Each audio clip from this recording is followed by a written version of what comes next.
خدا کا کلام ہم اور آپ ایک مخصوص لہجے میں سماعت فرما رہے تھے اور ہمارے دلوں کے اندر اس کے نورانی اثرات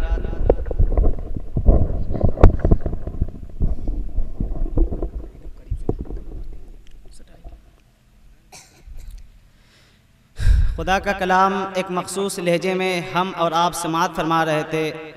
اور اپنے دلوں کے اندر اس کے نورانی اثرات کو محسوس کر رہے تھے، اور میں یہ سوچ رہا تھا کہ سب کتابوں سے بھلا قرآن ہے، یہ ہمارا دین ہے، ایمان ہے تلاوت اس کی برکت کا سبب، سن کے جانو دل میرا قربان ہے۔